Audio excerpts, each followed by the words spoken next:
अपनी बीमार गर्लफ्रेंड के इलाज का खर्च उठाने के लिए मैं दिन में डिलीवरी करता हूं और रात में ठेले पर बारबेक्यू बेचता हूं, बस ताकि उसके ऑपरेशन के लिए पैसे जमा कर सकूं। लेकिन जब मेरे घर के बाहर एक दर्जन रोल्स रॉयस गाड़ियां आकर रुकी, तब मुझे पता चला कि वह बीजिंग के एक अरबपति परिवार की नाजायज बेटी है। उसने अपना सारा सामान समेटा, मेरे फ्लैटमेट को भी साथ लिया और मुझे पीछे अकेला छोड़ दिया। एक रिपोर्टर ने शाजिनियान से पूछा, आपके सामने खड़ा यह आदमी आपका क्या लगता है? उसने ठंडे लहजे में जवाब दिया, सिर्फ एक देखभाल करने वाला जिसने इन दिनों मेरी सेवा की थी। बाद में वह गैंगचिंग की सबसे बड़ी हस्ती बन गई और मैंने उसकी सबसे बड़ी दुश्मन से शादी कर ली। लेकिन मेरी शादी की रात शाजिनियान ने मुझे किडनैप करवा लिया। उसने मेरा गिरेबान पकड़कर बेरुखी से पूछा, तुमने उस बदसूरत आफत से शादी क्यों की? क्योंकि वह मुझे कभी नौकर नहीं समझती। शाजिनियान ने ताना मारा, क्या एक मर्द होकर तुम्हें बस यही चाहिए? मैंने सिर हिलाया, मुझे बस यही चाहिए। जिस दिन सीएफ परिवार शाजिनियान को लेने आया, बाहर दुआ रोल्स रॉयस गाड़ियों की कतार लगी थी। मैं अपनी गली में वापस आया तो देखा कैमरों के साथ रिपोर्टरों ने पूरी बिल्डिंग को घेर रखा था। काम खत्म करके मैं अपना ठेला अंदर नहीं ले जा सका तो मुझे पैदल ही जाना पड़ा। मेरे पड़ोसी चेन वेईसामी ने मेरे कंधे पर हाथ रखकर कहा, जिंग चेन, तेरी तो लॉटरी लग गई भाई। तेरी गर्लफ्रेंड तो जिया परिवार की छोटी शहजादी निकली। बूढ़े मिस्टर जिया ने उसे लेने के लिए लोग भेजे हैं। तू उसके साथ जा और अच्छी जिंदगी जी। मैं तो बस सदमे में था। जिया जिनियान भीड़ से घिरी हुई सीढ़ियों से नीचे उतर रही थी। मैंने शाजिनियान को पहले कभी ऐसा नहीं देखा था। लेटेस्ट डिजाइनर ड्रेस में उसका बदन और शाही अंदाज वाकई कमाल का था, बिल्कुल किसी रोमांटिक ड्रामा की अमीर लड़की जैसी। और उसके साथ मेरा फ्लैटमेट जिबोटा खड़ा था। जब शाजिनियान ने मेरी तरफ देखा तो उसकी नजरों में पहले जैसी बात नहीं थी, बस एक ऊंचे ओहदे वाला तिरस्कार था। एक तेज तरह रिपोर्टर ने पूछा, मिस जिया, यह आदमी आपका क्या लगता है? जिया जिनियान ने मुझसे नजरें हटाकर ठंडे लहजे में कहा, बस एक देखभाल करने वाला जिसने इन दिनों मेरी सेवा की। पड़ोसी दंग रह गए, क्योंकि उन्होंने अक्सर मुझे शाजिनियान के लिए चीजें खरीदते और उसे सैर पर ले जाते देखा था। सब जानते थे कि वह मेरी गर्लफ्रेंड है। अचानक तरह तरह की सहानुभूति भरी या फिर मजाक उड़ाती नजरों ने मुझे घेर लिया। मैं सुन्न होकर वहीं खड़ा रह गया। मैंने अपनी 10 युआन की टी शर्ट, 20 युआन के जूतों और अपनी थकान को देखा। मैं दिखता भी तो किसी नौकर जैसा ही था, पर मैंने 5 साल जिया जिनियान की देखभाल की थी, भले ही उसने मुझे सिर्फ पड़ोसी कहा। अगर मैं लीड कार के पास जाता तो शायद मुझे इतनी शर्मिंदगी न होती। शाजिनियान ने जिबोटा के लिए दरवाजा खोला ही था कि उसे कुछ याद आया और उसने मुड़कर पूछा, तुमने मेरी बहुत सेवा की है, जो मांगना है मांग लो। इनाम के तौर पर मैं तुम्हारी ख्वाहिश पूरी कर दूंगी। चेन वेई ने मुझे कोहनी मारी, जल्दी कर, यही मौका है। उससे कह कि तुझे साथ ले जाए। पर मैं मोम का पुतला बना खड़ा रहा और हाथ में दवाइयों का बैग हिलाते हुए कहा, तुम्हें कैंसर नहीं है तो पिछले सालों में मेरी खरीदी हुई दवाओं का खर्चा लौटा दो। दवाओं का खर्चा और रहने का खर्च दोनों मिलाकर देना। ये कुल 5,8 युआन होते हैं। मैंने अपना फोन निकालकर तेजी से कैलकुलेटर पर हिसाब किया और वह रकम बोल दी। आसपास के लोग मुझ पर हंसने लगे, मेरी छोटी सोच का मजाक उड़ाते हुए। शाजिनियान की दौलत के सामने 50 लाख युआन क्या चीज है। अगर मैं ज्यादा मांगता तो शायद वो 6 करोड़ भी दे देती। शाजिनियान ने माथे पर बल डालकर मुझे अजीब नजरों से देखा। फिर उसने अपने असिस्टेंट से मुझे चेक देने को कहा। मैंने उस पर एक नजर डाली। वह 6,000 युआन का था, यानी मेरे मांगे से 2,000 ज्यादा। जिबोटा ने उसका हाथ पकड़ा और मुझे देखकर बोला, जिंगचेन, जिनियान तुम्हारे लिए बहुत उदार है। उसने तुम्हें उतना ही दिया जितना तुमने मांगा, लेकिन अब तुम दोनों की दुनिया बिल्कुल अलग है। उम्मीद है तुम किसी से जिनियान के बारे में कुछ बुरा नहीं कहोगे। शाजिनियान ने भी मुझे देखा और होंठ सिकोड़ लिए। मैं नहीं चाहती कि किसी को पता चले कि तुम्हारा मुझसे कोई ताल्लुक है। मैं समझ गया, उससे मुझसे नफरत थी। डर था कि मैं मीडिया को बता दूंगा कि वह कभी मेरी गर्लफ्रेंड थी। फिक्र मत करो, मैं नहीं बताऊंगा। आखिरकार ऐसी एहसान फरामोश गर्लफ्रेंड के बारे में बताने लायक कुछ है भी नहीं। शाजिनियान चली गई और भीड़ भी छंट गई। सिर्फ चेन वेई, मेरा सबसे करीबी दोस्त, गुस्से में वहीं रुक गया। शंगचेन, क्या तुम पागल हो? 7 लाख युआन में तुम क्या कर लोगे? इसमें तो एक फ्लैट भी नहीं आएगा। मैंने फीके पड़ चुके चेहरे से उसकी तरफ देखा, लेकिन वह मेरा उतना ही कर्जदार था। उससे प्यार करना मेरी अपनी पसंद थी, उसकी देखभाल करना भी मेरा अपना फैसला था। अगर मैंने गलत इंसान से प्यार किया तो उसकी कीमत मैं खुद चुकाऊंगा। चेन वेई ने आह भरी। उसने मेरे सिर पर हाथ मारा और मुझे मूर्ख कहा। जब मैं घर पहुंचा तो शाजिनियान का सारा सामान हटा दिया गया था। जिबोटा की लापरवाही किसी तूफान की तरह आई और इतना बड़ा कचरा छोड़ गई जिसे कोई साफ नहीं करना चाहता। मैंने पूरी रात ठेले पर काम किया। सुबह होते ही मैं शाजिनियान की दवाइयां लेने अस्पताल भी गया। अभी मैं इतना थक गया हूं कि बस सोफे पर ढेर हो गया हूं। मेरा हाथ पांव हिलाने का मन नहीं है। मियाओ पांगुआ मेरे सामने बैठकर सिर हिलाकर म्याऊं कर रही है। यह एक आवारा बिल्ली है जिसे मैं सड़क से उठाकर लाया था। मैं उसे खाना खिलाने के लिए उठा, साथ ही मैंने घर की सफाई भी की। शाम को मैंने हमेशा की तरह अपना ठेला लगाया। शाजिनियान के न होने से मेरा खर्च काफी कम हो गया है। मेरे रहन सहन के हिसाब से 100 लाख युआन मेरे लिए 20 साल चलने के लिए काफी हैं। पर मुझे घर खरीदना है। मुझे अपना खुद का घर चाहिए। यूनिवर्सिटी के बाहर बनी स्नैक स्ट्रीट के सभी ठेलों में से मेरा बारबेक्यू सबसे ज्यादा बिकता है। कॉलेज के वे सभी नौजवान छात्र मेरे स्टॉल पर खाना बहुत पसंद करते हैं। एक दिन अचानक एक फैशनेबल महिला मेरे स्टॉल पर आई। बॉस, मुझे 5 मटन सीख और 10 मटन किडनी दे दो। मैं कॉलेज के लड़कों को खाना खिलाने का आदी था, इसलिए यह पहली बार था जब मैंने किसी अमीरजादी को खाना परोसा था। मैं उसे बार बार देखे बिना नहीं रह सका। उसका फिगर वाकई बेहतरीन था। मेरा अंदाजा है कि वह करीब 0.7 मीटर लंबी होगी और उसके नैन नक्श भी बहुत प्यारे थे। उसकी शख्सियत बहुत मासूम सी थी। वह बेहद खूबसूरत थी, घने घुंघराले बाल और प्यारी आंखें। उसके चेहरे की बनावट किसी यूरेशियन मिक्स जैसी तीखी थी। गली के मुहाने पर थोड़ी दूर खड़ी थी एक सिल्वर ग्रे पोर्श कायन। कायन की लाइटें जल रही थीं और अंदर ड्राइवर बैठा था। शायद वह उसका इंतजार कर रहा था। मैंने ढेर सारी रोमांस वाली किताबें पढ़ी हैं, तो मैंने तुरंत वो घिसी पिटी कहानी सोच ली कि कैसे एक अमीर लड़की अपने कॉलेज जाने वाले बॉयफ्रेंड के लिए सीख कबाब खरीद रही है। बिल्कुल वैसे ही जैसे थर्ड रेट कहानियों में होता है। मैंने मुस्कुराते हुए कहा, ठीक है, यहीं खाएंगी या पैक कर दूं? मुझे लगा वो पक्का पैक कराएगी, इसलिए मैंने पहले ही डिब्बे निकाल लिए थे। पर उस अमीर लड़की ने कहा कि वो यहीं खाएगी। फिर मेरी हैरानी को नजरअंदाज करके वो आराम से बैठ गई। उसने कुल मिलाकर 300 युआन का खाना ऑर्डर किया। मैं खाना भूनता गया और उसे परोसता गया। जब सब तैयार हुआ, मैं पसीने से तरबतर हो चुका था और उसने तो जैसे तूफान की तरह सारा खाना चट कर दिया। यह बहुत स्वादिष्ट है। क्या तुम खाना बनाना जानते हो? मैं जम गया और अपनी नाक की तरफ इशारा किया। क्या आप मुझसे पूछ रही हैं? मैं खाना बनाने में काफी अच्छा हूं। ठेला शुरू करने से पहले मैंने शेफ की प्रोफेशनल ट्रेनिंग भी ली है। जैसे ही उस अमीर लड़की ने यह सुना, उसने अपने एलवी बैग से कार्ड निकालकर मुझे दिया। क्या आप मेरे घर में मेरा पर्सनल शेफ बनने में दिलचस्पी रखते हैं? मैंने कार्ड उठाया और पढ़ा, लू रुयेन एचडी ग्रुप की प्रेसिडेंट। मेरा चेहरा अजीब हो गया। मिस लू, आप मुझे शुगर बेबी तो नहीं बनाना चाहती? महीने की तनख्वाह 1 लाख युआन है। बेशक, मुझे पता है मिस लू वैसी इंसान नहीं है। ये 1 लाख युआन सही है ना? मैं कल से काम शुरू कर सकता हूँ। ऐसा नहीं है कि मैं झुकना चाहता था। बात बस ये है कि तनख्वाह बहुत अच्छी थी। आपको समझना होगा, यंगजिंग जैसी जगह पर घर खरीदना जहां एक एक इंच जमीन सोने के भाव मिलती है। ठेले से होने वाली कमाई में तो शायद मुझे मरने तक मेहनत करनी पड़ती। अगले दिन मैं इंटरव्यू के लिए कार्ड लेकर लू परिवार के विला पहुंचा। लू रुयेन ने खुद दरवाजा खोला। वह नौजवान महिला ग्रे रंग के स्पोर्ट्स वियर में थी। वह अभी बाहर से दौड़कर लौटी थी। जब उसने मुझे लोहे के नक्काशीदार गेट पर खड़े देखा तो उसने खुद ताला खोला और मुझे अंदर ले गई। उसके हाथ बंधे हुए थे और वह मुझसे काफी आगे तेजी से चल रही थी। मैंने अपने कदम धीमे किए और उसके पीछे पीछे चलने लगा।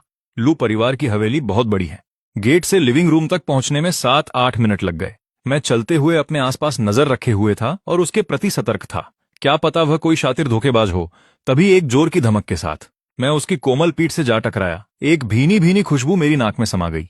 माफ कीजिए मिस लू, मैंने जानबूझकर नहीं किया। मैं घबरा गया। उसे संभालने और माफी मांगने के लिए उसके कंधे पकड़ लिए। लू रुयेन का सब्र आखिरकार जवाब दे गया। वह मुड़ी और मुझे घूरते हुए बोली, क्या तुम्हें लगता है मैं कोई बड़ी धोखेबाज हूं? मैं हक्का बक्का रह गया। क्या तुम नहीं? लू रुयेन गुस्से में हंसने लगी। उसने हाथ उठाया जैसे मुझे मारने वाली हो, पर रुक गई। उसने बस कहा, मुझे हर वक्त मिस लू कहना बंद करो। अच्छे से देखो और बताओ कि मैं कौन हूं। मैंने करीब जाकर देखा, सिर हिलाया और कहा कि मैं उसे नहीं पहचानता। क्या तुम वाकई मुझे नहीं पहचानते? मैं बस एक कबाब बेचने वाला लड़का हूं। मैं तुम जैसी अमीर शहजादी को भला कैसे जानूंगा? शायद तुमने गलत इंसान को चुन लिया है। मुझे पता था कि महीने के 1 लाख कमाने वाली ऐसी अच्छी नौकरी यूं ही अचानक मेरी झोली में नहीं गिर सकती। पता चला कि यह कोई अमीर लड़की है।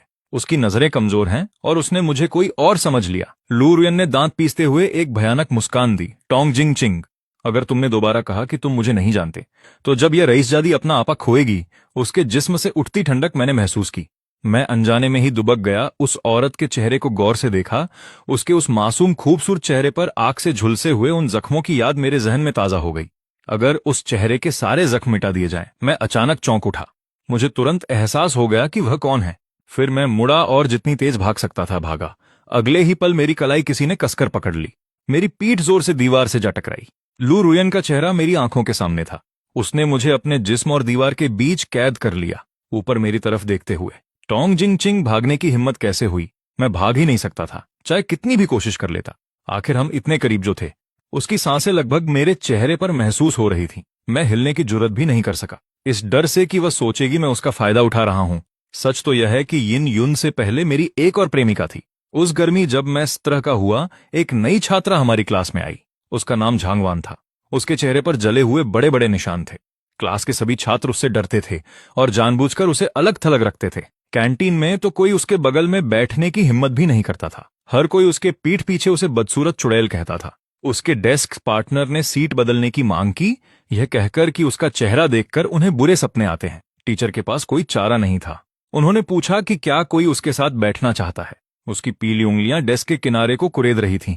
यह जाहिर था कि वह अंदर से कितनी डरी हुई थी। जब बाकी सब चुप रहे और उसके साथ बैठने से मना कर दिया, मैंने झिझकते हुए अपना हाथ उठाया।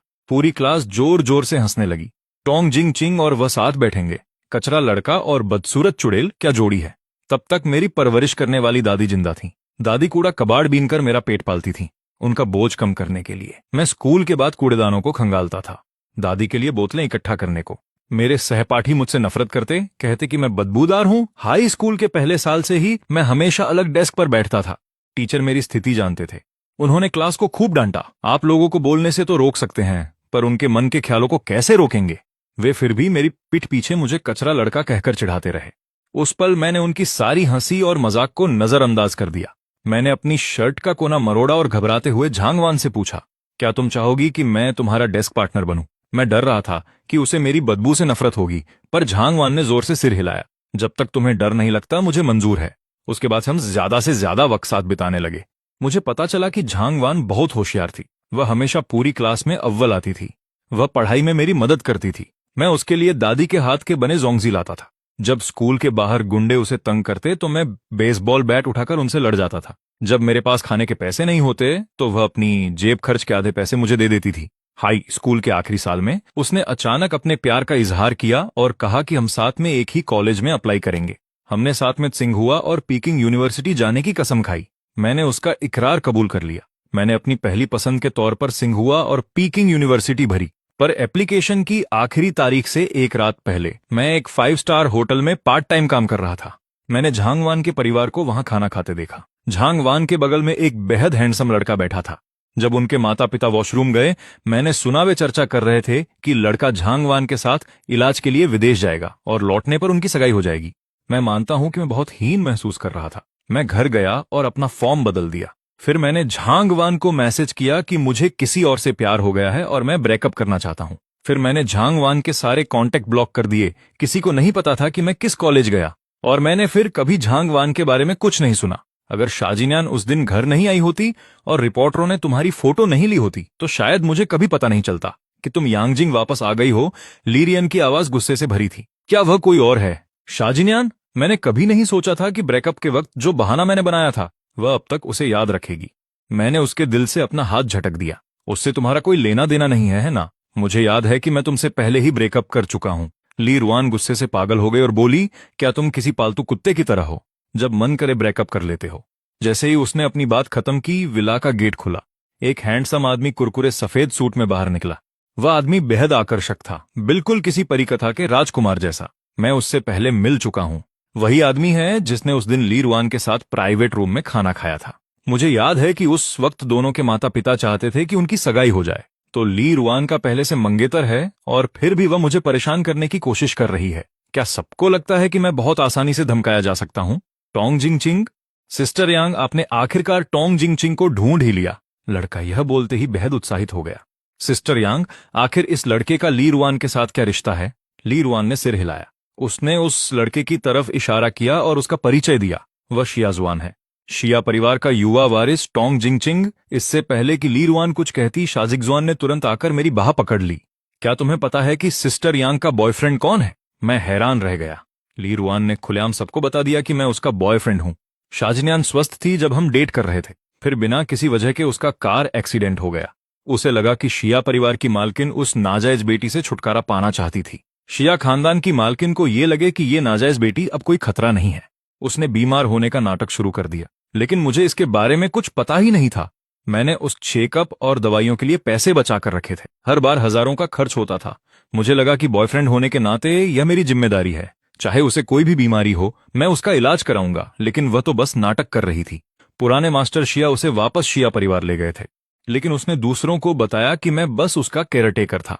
यह याद करते ही ली रुआन को देखकर मैं थोड़ा उत्तेजित हो गया। मैं ये जानना चाहता था कि क्या मैंने उसे तब गलत समझा था।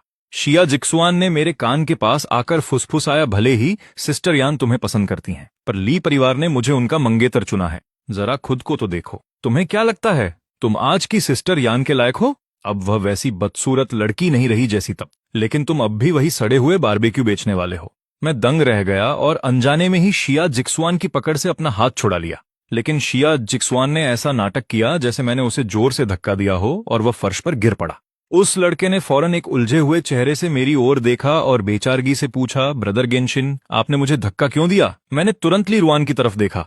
नहीं, ये तो वही नॉवेल्स वाला फंसाने का ड्रामा मेरे साथ होने लगा। मुझे लगा ली रुआन जरूर जिक्सुआन की खातिर मुझ पर भड़क उठेगी, लेकिन ली रुआन की नजरों में जिक्सुआन को जमीन पर देखकर उलझन के भाव थे। क्या तुम्हें लगता है मैं अंधी हूं?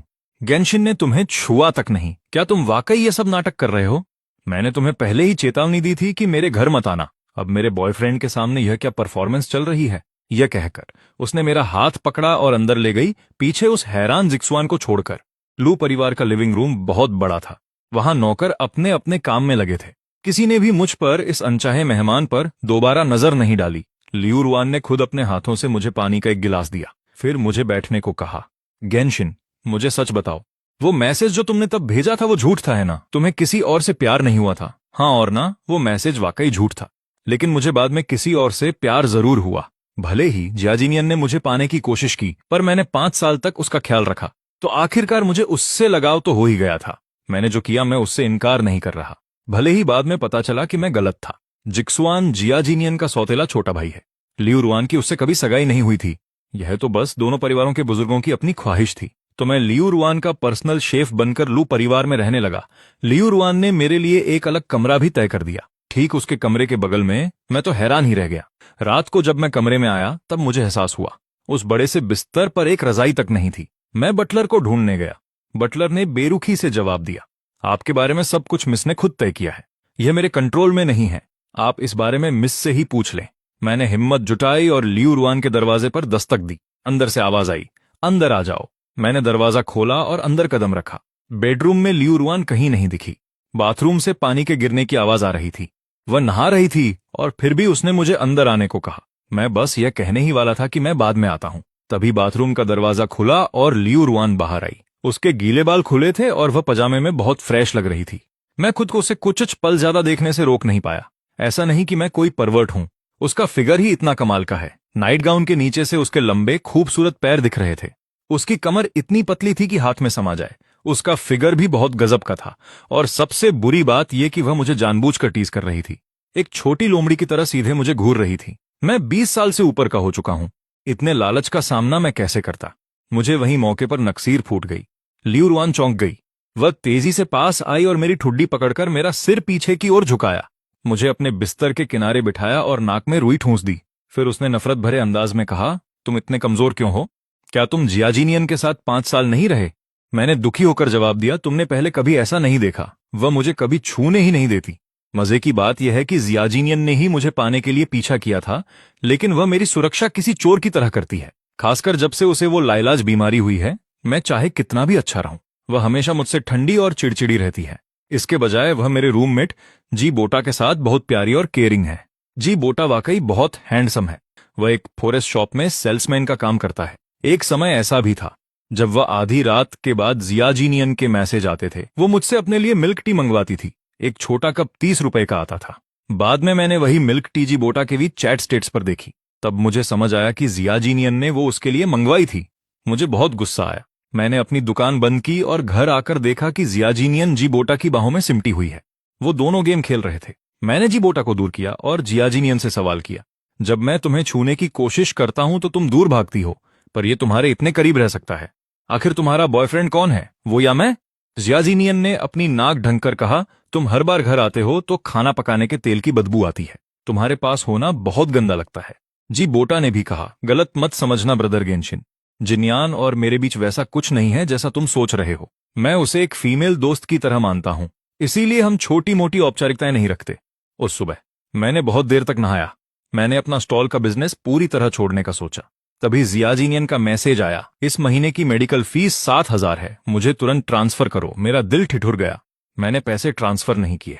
उसने मुझे फिर मैसेज किया, मुझे पता था, तुम्हें लगता है मैं एक बोझ हूं, तुम अब मेरा इलाज का खर्च नहीं उठाना चाहते। ठीक है, मैं खुदकुशी कर लेती हूँ। खुश? मैंने जल्दी जल्दी अपनी दुकान बंद की। जब मैं घर पहुंचा तो देखा कि जिया परिवार के लोग उसे लेने आए थे। वजह बहुत साफ थी। शिया खानदान की उत्तराधिकारी जिया जीनियन को बोन कैंसर था और वह बहुत छोटी उम्र में गुजर गई थी। जिया जीनियन किसी काम की नहीं थी, वह मूर्ख थी और बिजनेस मैनेजमेंट का उसे रत्ती भर भी ज्ञान नहीं था। जिया जीनियन इस जिया परिवार की आखिरी उम्मीद बन गई थी। पुराने मास्टर जिया उसे अब कभी भी ऐसी कठिन जिंदगी जीने नहीं देते। दोस्तों, अगर आपने अभी तक हमारे चैनल को सब्सक्राइब नहीं किया है तो फटाफट सब्सक्राइब कर लीजिए। अब कहानी की तरफ वापस चलते हैं। मुझे लगा लियू रुआन ये सब सुनकर मुझ पर हंसेगी, लेकिन उसने मेरी तरफ ऐसी नजरों से देखा जो दया से भरी थीं। फिर उसने मुझे कसकर गले लगा लिया। गेनशिन, मुझे बताओ कि तुमने ये सब साल कैसे काटे। इन बीते सालों में बताने लायक कुछ ज्यादा था नहीं। मैंने कॉलेज के लिए अपना शहर बदल लिया और रोंगचिंग चला गया, जो यांगजिंग से सबसे दूर था। कॉलेज के दूसरे साल में मेरी मुलाकात जिया जीनियन से हुई। जिया जीनियन एक सिंगल पेरेंट परिवार से थी। उसे गुजारे के लिए महीने में सिर्फ 700 मिलते थे। उसकी सारी रूममेट्स डिजाइनर कपड़े और महंगे स्किन केयर प्रोडक्ट्स इस्तेमाल करती थीं। वह अकेली थी जिसने पूरे 2 साल तक वही 80 रुपए वाली ड्रेस पहनी थी। मैं तब से ही पार्ट टाइम काम कर रहा था। मैंने न सिर्फ अपनी दादी से कभी पैसे नहीं मांगे, बल्कि जो पैसे बचाता था उन्हें भी भेज देता था। मैं बचपन में ही अनाथ हो गया था। मुझे नहीं पता कि मेरे सगे माता पिता कौन हैं। दादी ही इस दुनिया में मेरा इकलौता परिवार थी, लेकिन उनका अचानक इंतकाल हो गया। कूड़ा बीनते समय एक कार ने उन्हें टक्कर मार दी थी। उन्हें अस्पताल ले जाया गया, लेकिन वो बच नहीं पाई। जब मुझे ये खबर मिली तो लगा जैसे आसमान ही टूट पड़ा हो। मैंने एक कसम खाई थी कि मैं दादी को हर हाल में एक सुकून भरी जिंदगी दूंगा। उस भोली भाली दादी ने भी मुझसे वादा किया था कि वो 100 साल तक जिएंगी। आखिर वो अपना वादा तोड़ कैसे सकती थी? याजिनियन ही थी जिसने मेरे साथ जाने की छुट्टी ली। उसने दादी के अंतिम संस्कार में मेरी मदद की और मुझे खुद को संभालने का हौसला दिया। दादी की मौत का मुआवजा 3 लाख युआन मिला था। वो सारे पैसे मेरे बैंक कार्ड में ट्रांसफर कर दिए गए। वापस कॉलेज लौटने के बाद शाजिनियन ने मुझे लुभाना शुरू कर दिया। तब मुझे लगता था कि मेरी जिंदगी पूरी तरह से अंधेरे और मायूसी से भर गई है। मैं बिना किसी वजह के फूट फूट कर रोने लगता था। मैंने अस्पताल जाकर अपना चेकअप करवाया। डॉक्टर ने कहा कि मैं अवसाद की ओर जा रहा हूं। याजिनियन रोज मेरे लिए खाना लाती, मुझे क्लब की गतिविधियों में खींच ले जाती और मेरे लिए तरह तरह के सरप्राइज प्लान करती। धीरे धीरे उसने मुझे उस गहरे अंधेरे से बाहर निकाल लिया। इसलिए जब उसने अपने प्यार का इजहार किया तो मैंने हाँ कह दिया। लेकिन जिस साल हमारी ग्रेजुएशन हुई, याजिनियन का एक कार एक्सीडेंट हो गया। उसे जांच के लिए अस्पताल भेजा गया। जब वो वापस आई तो उसने बताया कि उसे एक लाइलाज बीमारी है। तब मैं बुरी तरह डर गया था। मुझे डर था कि दादी की तरह वो भी मुझे छोड़ जाएगी। इसलिए उसके इलाज के पैसे बचाने के लिए मैंने एक साथ कई काम किए। मैंने हमेशा सपना देखा था कि हमारा अपना एक घर हो। इसलिए जब उसकी तबीयत थोड़ी सुधरी तो मैं उसे अपने साथ याजिन ले आया। यहां से दादी की कब्र पास है। अगर शाजिनियन की बीमारी ठीक नहीं हुई और वो मर गई तो मैं दादी की कब्र के पास एक बड़ा गड्ढा खोद दूंगा। फिर शाजिनियन और मैं उसमें साथ लेट जाएंगे और खुद ही अपने ऊपर मिट्टी डाल लेंगे। हम तीनों कभी अलग नहीं होंगे। लेकिन शाजिनियन मरी नहीं। मुझे अभी भी पैसे कमाने के लिए दिन रात खटना पड़ता है। हालात तब बदले जब मेरा फ्लैटमेट जी बोटा यहां रहने आया। जी बोटा मुझसे बिल्कुल अलग है। मैं स्नैक स्ट्रीट पर बारबेक्यू का ठेला लगाता हूं। वहां हमेशा धुआं भरा रहता है। मैं हर रोज खाने की महक और धुएं से सराबोर रहता हूं। जी बोटा बहुत जवान है और उसे अच्छे कपड़े पहनने का शौक है। उसे हर तरह की फैशन चीजों की जानकारी है। शाजिनियन उसे देखते ही उस पर फिदा हो गई। वो ये भी भूल गई कि वो खुद एक बीमार इंसान है। वो उसका सामान शिफ्ट करने में मदद करने के लिए बेताब थी। मेरा पड़ोसी चेन वेई हमेशा कहता है कि शाजिनियन को कोई छोटी मोटी नौकरी करने दो, भले ही वो महीने के 2-3 हजार कमाए। कुछ न करने से तो बेहतर है। देखो तुम कितने थक गए हो। मैंने अपना सिर हिला दिया। उसकी सेहत खराब है, क्या उसे थकाने से डरते हो? चेन वेई ने तंज कसा। अगर उसकी सेहत खराब है तो उसने जी बोटा का सामान शिफ्ट करने में मदद क्यों की? पिछली बार तुम्हारा बारबेक्यू कार्ट आधे रास्ते में खराब हो गया था, तब उसने तुम्हारी मदद क्यों नहीं की? वो इसलिए क्योंकि मैंने उसे बुलाया ही नहीं था। सच तो यह है कि मैं झूठ बोल रहा था। मैंने शाजिनियन को दर्जन भर बार कॉल किया, लेकिन उसने एक भी कॉल नहीं उठाया। जब मैं घर पहुंचा तो पता चला कि जी बोटा का जन्मदिन है। उसने पार्टी के लिए बहुत से लोगों को बुलाया था। शाजिनियन भी वहां पार्टी में शामिल थी। उसने जी बोटा को तोहफे में 8,000 युआन का ब्रेसलेट भी दिया। जब मैं शाजिनियन को फोन कर रहा था, उसका फोन सोफे पर ही पड़ा था। उनके दोस्त भी शाजिनियन को चिढ़ा रहे थे कि ब्रेसलेट खुद जी बोटा के हाथ में पहनाओ। मुझे ये सब बाद में पता चला। बाद में जब मैं फोन पर वीडियो स्क्रॉल कर रहा था, मैंने शाजिनियन से पूछा, क्या तुम मेरे साथ नाइट मार्केट चल सकती हो पैसे कलेक्ट करने में मदद के लिए? कभी कभी बहुत भीड़ हो जाती है। कुछ ग्राहक पैसे दिए बिना ही रफू चक्कर हो जाते हैं। तुम्हें ज्यादा देर नहीं रुकना पड़ेगा, बस सबसे भीड़ वाले घंटों के दौरान आ जाना। शाजिनियन ने ठंडे लहजे में कहा, अगर मेरा साथ नहीं देना चाहती तो साफ कह दो, कौन एक बीमार मरीज से काम करवाता है? सच कहूं तो तुम वाकई बेवकूफ हो। क्या तुम कबाब भूनने से पहले पैसे नहीं ले सकते? फिर शराब पीने के बाद कोई भी बिल देने से मना नहीं करेगा। उन्हीं में से 20 साल की एक मनचली लड़की नशे में थी। उसने पीछे से मेरी शर्ट उठा दी और मेरी पीठ को छूने लगी। मामला पुलिस स्टेशन तक पहुंच गया। नशा उतरने के बाद वो लड़की जिद करने लगी कि वो तो बस मेरे पीछे से टिश्यू का पैकेट उठाना चाहती थी। उसने तंज कसते हुए कहा, अंकल खुद को तो देखो, तुम मुझसे 5 साल बड़े हो, मैं तुम्हें क्यों छेड़ूंगी? तभी याजनियन वहां आ गई। वो मुझसे इतनी शर्मिंदा दिख रही थी कि उसने तुरंत मुझे वहां से घसीट लिया। घर पहुंचने पर जी बोटा ने भी कहा, भाई जिनचोन, आपको शायद उस लड़की को समझने में गलती हुई। नॉर्मल लड़कियों के पास लड़कों की कमी नहीं होती, और वैसे भी तुम्हारे कपड़ों से खाने की महक आती है। कोई भी शरीफ लड़की तुम्हें दिलचस्पी नहीं लेगी। गुस्से में याजिनियन का चेहरा पीला पड़ गया। उसने मुझे धक्का देकर बाथरूम में भेज दिया। जाओ अभी नहा कर आओ। मैं साफ महसूस कर सकता था कि याजिनियन का बर्ताव मेरे प्रति बदल गया है। अब वो मुझे वैसे नहीं बचाती थी जैसे कॉलेज में किया करती थी। उसने मेरे लिए कुछ भी करने से मना कर दिया। मैं अपनी आंखों के सामने उसे बदलते देख रहा था, लेकिन मैं उसे रोकने के लिए कुछ नहीं कर सका। लियू रुआन को छोड़े हुए मुझे सालों हो गए हैं। मेरी जिंदगी कभी ठीक नहीं रही, खासकर तब से जब मुझे पता चला कि लियू रुआन की सगाई शाजिक स्वान से नहीं हुई थी। मुझे लगा जैसे मैं वो व्यापारी हूं जिसने अपनी तबाही खुद बुलाई है। लियू रुआन ने मेरे चेहरे को अपने हाथों में लिया और मुझे अपनी आंखों में देखने को कहा, यह सही नहीं है। टोंग जिनशिन किसी के भी साथ रहे, वो हमेशा खुश रह सकता है। वो किसी से भी कमतर नहीं है। चाहे वो हाई स्कूल में दादी के साथ कूड़ा बीनने वाला टोंग जिनशिन हो या अपनी प्रेमिका के इलाज के लिए ठेला चलाने वाला टोंग जिनशिन, वो हमेशा से ही बेहतरीन रहा है। उस बेवकूफ शाजिनियन को नहीं पता कि वो कितनी खुशकिस्मत थी। एक दिन उसे एहसास होगा कि उसने बहुत कीमती चीज खो दी है। क्या ये सच है? ये पहली बार है जब किसी ने मुझे इतना बेहतरीन कहा, और वो भी मेरी एक्स गर्लफ्रेंड ने। मैं पूछने से खुद को रोक न सका, और तुम जियांग वांग से लियू रुआन कैसे बनी? लियू रुआन मुस्कुराई। मेरी कहानी बहुत सरल है। जब मेरे माता पिता का तलाक हुआ, मैं बहुत छोटी थी। कस्टडी मेरी माँ को मिली थी, इसलिए मैंने अपनी माँ का सरनेम अपना लिया। बाद में बहुत उतार चढ़ाव के बाद वो फिर से एक हो गए, तो मैं वापस लियू परिवार में आ गई और अपना नाम बदल लिया। मेरी नजर उसके चेहरे पर टिक गई। मैं धीरे से उसे छूने से खुद को रोक नहीं सका। रुको, तुम्हारे चेहरे का क्या? लियू रुआन ने एक फोटो निकाली। मैंने प्लास्टिक सर्जरी करवाई ताकि मैं अपनी माँ जैसी दिख सकूं। ये अनगिनत सर्जरी और सुधारों का नतीजा है। कैसा दिख रहा है? ठीक है, ठीक से कहीं बढ़कर। यह बिल्कुल परफेक्ट है। मेरे सामने खड़ी लियू रुआन और फोटो वाली महिला कम से कम 70% एक जैसी दिखती थी। शायद उसे ऐसा ही दिखना था। जब से मैं लियू रुआन का पर्सनल शेफ हूं, मैं उसके लिए सबसे ज्यादा स्वीट एंड सावर रिब्स बनाता हूं। कई दिन हो गए हैं, मैं मेन्यू भी नहीं बदलता। अब मैं इसे बनाने में इतना माहिर हो गया हूं कि ये आदत बन गई है। मैं इसे ज्यादा से ज्यादा आधे घंटे में निपटा सकता हूं। मुझे 1 लाख युआन की सैलरी लेने में बहुत शर्मिंदगी महसूस होती है, खासकर इसलिए क्योंकि हर दिन जब वो घर लौटती है, वो मेरे लिए कुछ न कुछ लाती है। कभी घड़ी होती है, कभी फूल होते हैं, कभी नीलामी से खरीदी हुई कोई पुरानी बेशकीमती चीज। अगर मैं मना करूं तो वो जबरदस्ती मेरे हाथों में थमा देती है। 2 हफ्तों तक ऐसा ही चलता रहा। आखिरकार मैंने लू रुएन से कह ही दिया, मैं और भी पकवान बना सकता हूं, जैसे झींगे वाला स्टीम्ड अंडा, इंपीरियल टोफू या तली हुई मछली वगैरह। लू रुएन स्टडी रूम में झुककर कागजों में उलझी हुई थी। मेरी बात सुनकर उसने ऊपर देखा और बोली, अगर कुछ और करना ही है तो मेरे साथ एक दावत में चलो। मैंने हैरान होकर अपनी तरफ इशारा किया। लू रुएन ने सिर हिलाया। मैंने माथे पर बल डालकर कहा, मुझे नहीं लगता मैं वैसी जगह के लिए सही हूं। लू रुएन फौरन खड़ी हुई, मुझे बाहर खींचते हुए बोली, किसने कहा?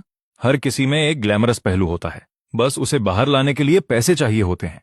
लू रुएन मुझे मेकओवर के लिए ले गई और नए कपड़े दिलाए। मेरा हुलिया पूरी तरह बदल गया था। मैं हैंडसम और स्टाइलिश दिख रहा था। पता चला कि हम बीजिंग के कुलीन परिवार के ओल्ड मैन तोंग की 70वीं सालगिरह में जा रहे हैं। वहां अचानक मेरी मुलाकात शाजिनियान से हो गई। शाजिनियान के साथ जिबोटा नहीं था, उसका छोटा भाई जिया जिक्सुआन था। जब उसने मुझे लू रुएन का हाथ थामे देखा, उसकी आंखों में आग लग गई। शाजिनियान का तो और भी बुरा हाल था। उसने हैरान होकर मुझे घूरना शुरू कर दिया, बिल्कुल वैसे ही जैसे मैंने उसे घूरा था। जिया परिवार द्वारा अपनाए जाने के बाद शाजिनियान ने अब दिखावा करना भी छोड़ दिया था।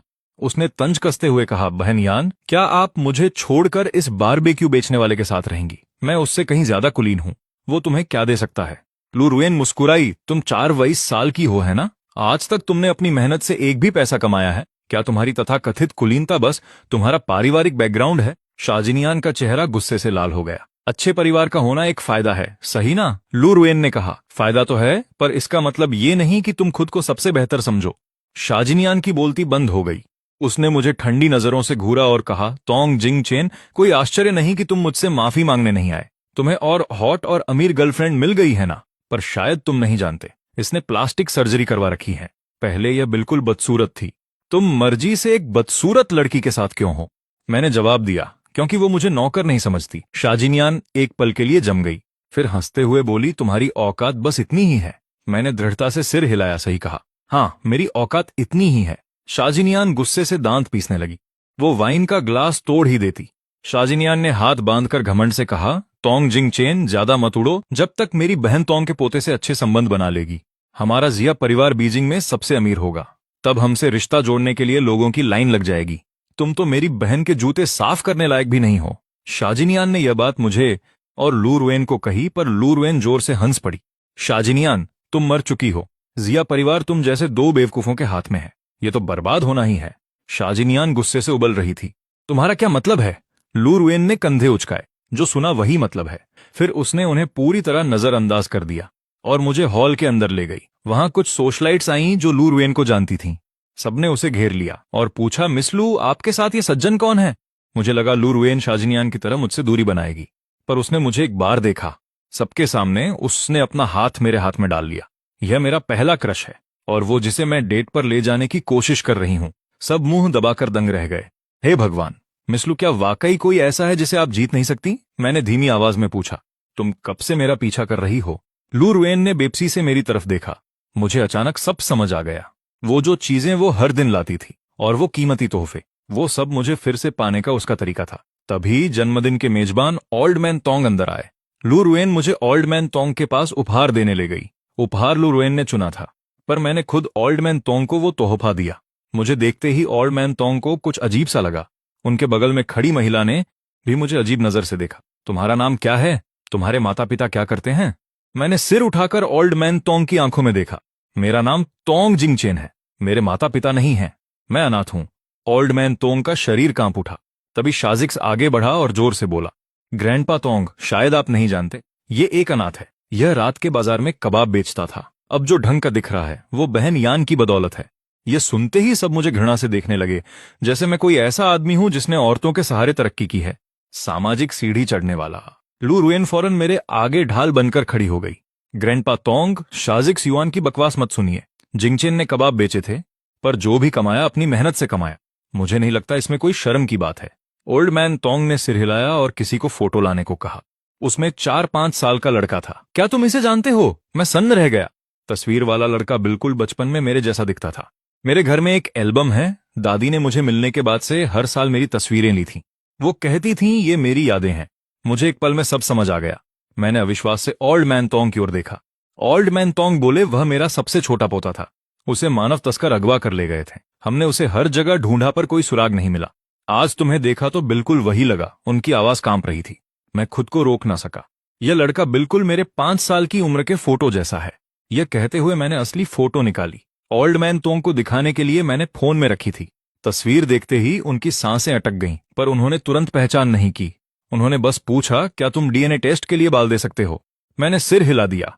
मैं भी जानना चाहता था कि क्या इस दुनिया में मेरा कोई अपना है। ओल्ड मैन तोंग ने मेरे बाल लिए और असिस्टेंट को दिए। जल्दी करो, इसे प्राथमिकता दो। जन्मदिन की दावत परिवार की पहचान की दावत में बदल गई। वहां मौजूद सबके चेहरे अलग थे, खासकर शाजिनियान के, जिसने वाइन का ग्लास ऐसे पकड़ा था कि वो मुझसे भी ज्यादा डरी हुई थी। काफी देर बाद बूढ़े तांग के फोन की घंटी बजी। यह उनका असिस्टेंट था, जिसकी आवाज खुशी से फूल ही नहीं समा रही थी। सर, टेस्ट के नतीजे आ गए हैं। मिस्टर तांग जिंगचेन और मास्टर तांग के बीच जैविक संबंध 99.9% है। यह सुनते ही बूढ़े तांग के हाथ से फोन छूटकर गिर गया। उनके पास खड़ी महिला भी दौड़कर आई और मुझे गले लगा लिया। वह दुख भरी आवाज में मुझे छोटा भाई कहकर पुकारने लगी। शाजिक जुआन का चेहरा सफेद पड़ गया। यह कैसे मुमकिन है?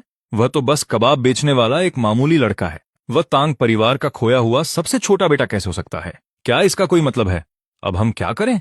शाजिनियान के हाथ से शराब का गिलास एक झटके के साथ टूट गया। कांच के टुकड़ों से उसका हाथ कट गया और खून बहने लगा।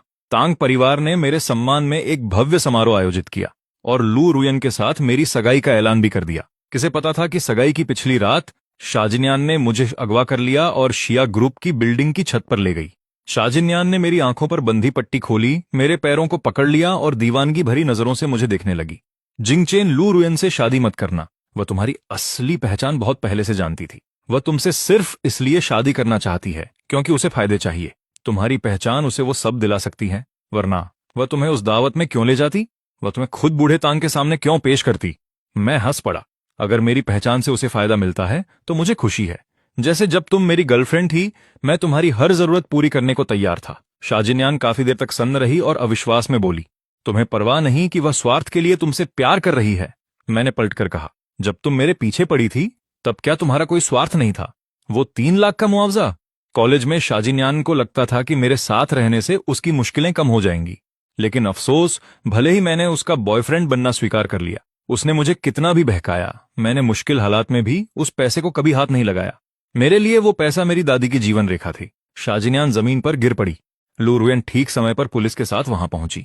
पता चला कि शियाओ मिंगजी की मौत के बाद उसकी मां पुरानी मालकिन शियाओ शाजिन्यान को वापस ले जाना चाहती थी। वह नहीं चाहती थी कि जो संपत्ति उन्होंने और उनके पति ने बनाई है उसे एक नाजायज बेटी हथिया ले, इसलिए उसने गुपचुप तरीके से शिया ग्रुप के शेयर बेच दिए। सारा पैसा लेकर वह विदेश भाग गई। रही बात शियाओ जिक की, वह इतना मूर्ख था कि उसकी योजनाओं को समझ ही नहीं पाया।